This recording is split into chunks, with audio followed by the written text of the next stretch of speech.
내리치는 훈련장들마다에서 싸움 준비 완성의 불바람을 세차게 일으켜온 인민군 군인. Just after North Korea carried out a missile test and a high-profile assassination of Kim Jong-un's half-brother in Malaysia, the Wall Street Journal reported that the US was considering direct military action against the Kim regime.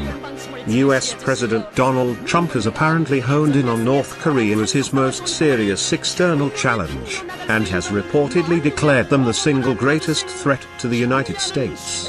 In January, Trump tweeted that North Korean missile hitting the US, as they've often threatened, won't happen. But in reality, taking out North Korea's nuclear capabilities, or decapitating the Kim regime, would pose serious risks to even the US military's best platforms. Business Insider spoke with Stratfors Semtak, a senior analyst and an expert on North Korea, to determine exactly how the US could potentially carry out a crippling strike against the Hermit Kingdom. Military action against North Korea wouldn't be pretty.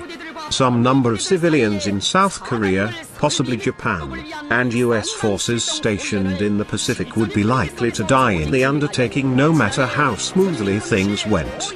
In short, it's not a decision any US commander-in-chief would make lightly. But the US would have to choose between a full-scale destruction of North Korea's nuclear facilities and ground forces or a quicker attack on only the most important nuclear facilities. The second option would focus more on crippling North Korea's nuclear program and destroying key threats to the US and its allies. Since a full-scale attack could lead to mission creep that could pull the US into a long-term conflict in East Asia, according to TAC, we'll focus on a quick, surgical strike that would wipe out the bulk of North Korea's nuclear forces. Then, the opening salvo, a stealth air blitz and cruise missiles rock North Korea's nuclear facilities.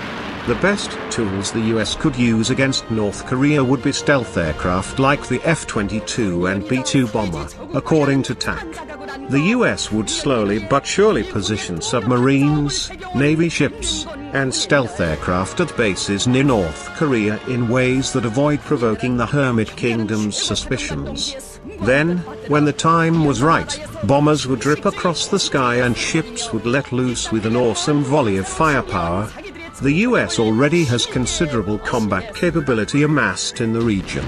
Suddenly you read on the news that the US has conducted these airstrikes, said TAC. While the F-22 and F-35 would certainly do work over North Korea missile production sites, it's really a job for the B-2. As a long-range stealth bomber with a huge ordnance capacity, the B-2 could drop massive, 30,000-pound bombs on deep underground bunkers in North Korea, and they could do it from as far away as Guam or the continental United States. The initial targets would include nuclear reactors, missile production facilities, and launching pads for ICBMs, according to TAC. Cruise missiles would pour in from the sea, F-22s would beat down North Korea's rudimentary air defenses, and B-2s would pound every known missile site into dust. Planes like the F-35 and F-22 would frantically hunt down mobile missile launchers, which can hide all over North Korea's mountainous terrain. In the event that North Korea does get off a missile, the US and South Korea have layered missile defenses that would attempt to shoot it out of the sky. Once the US has committed the initial strike against North Korea, how does Kim Jong-un respond? Even with its nuclear facilities in ashes and the majority of their command and control destroyed, North Korea has a lot of options, said TAC. They have their massive conventional artillery options that can start firing at South Korea in a split second. Most North Korean artillery can't reach Seoul, South Korea's capital. Additionally, Seoul has significant underground bunkers and infrastructure to quickly protect its citizens, though some measure of damage to the city would be unavoidable. According to TAC, much of this artillery would instead fire on the demilitarized zone between the two Koreas, detonating mines so that North Korean ground forces can push through. Also within range would be US forces near the DMZ. Some 25,000 American soldiers are stationed in South Korea, all of whom would face grave danger from North Korea's vast artillery installations. But the North Korean artillery isn't top of the line. They could focus on slamming US forces, or they could focus on hitting Seoul. Splitting fire between the two targets would limit the impact of their longer-range systems. Additionally, as the artillery starts to fire, it becomes an exposed sitting duck for US jets overhead. North Korea has a submarine that can launch nuclear ballistic missiles, which would represent a big risk to US forces as it can sail outside of the range of established missile defenses.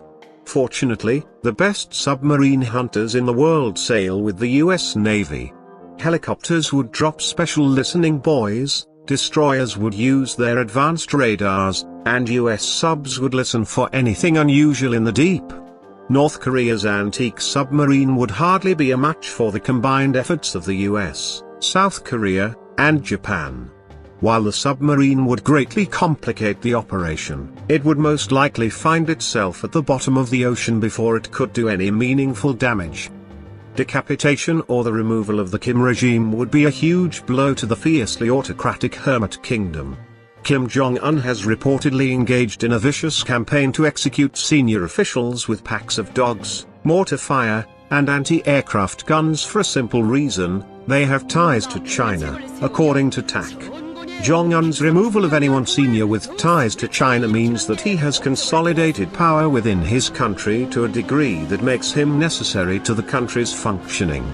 Without a leader, North Korean forces would face a severe blow to their morale as well as their command structure, but it wouldn't end the fight. Technically North Korea is under the rule of their forever leader Kim Il-sung, said TAC, adding that a decapitation strike wouldn't guarantee that the structures below him wouldn't fall apart, but it would be a damn tricky problem for those that remain after him.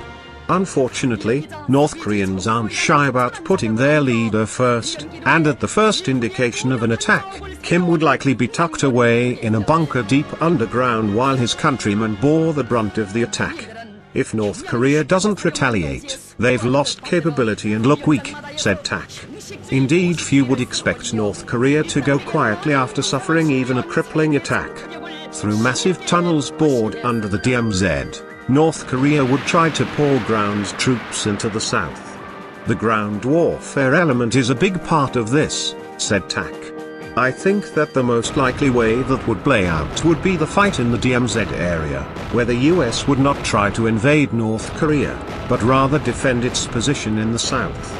Though its air force is smaller and outdated, North Korean jets would need to be addressed and potentially eliminated. The US faces a big challenge in trying to hunt down some 200 missile launchers throughout North Korea, some of which have treads to enter very difficult terrain where US recon planes would struggle to spot them.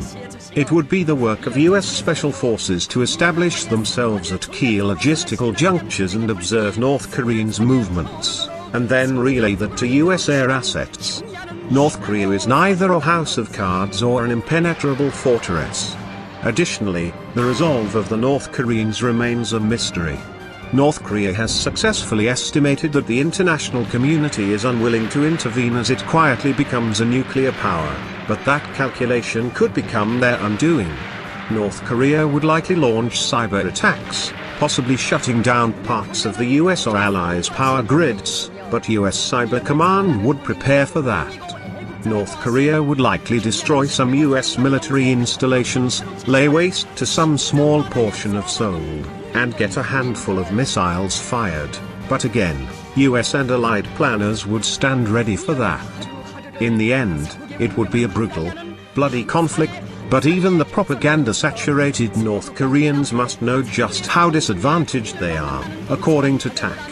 Even after a devastating missile attack, some of North Korea's nuclear stockpile would likely remain hidden. Some element of the remainder of North Koreans could stage a retaliation, but what would be the point? If they chose to go the route of conducting a large-scale retaliation, they're inviting a continuation of the conflict that eventually they cannot win. Nobody in this whole game is going to believe that North Korea can win the war against the US, South Korea, and Japan, concluded TAC.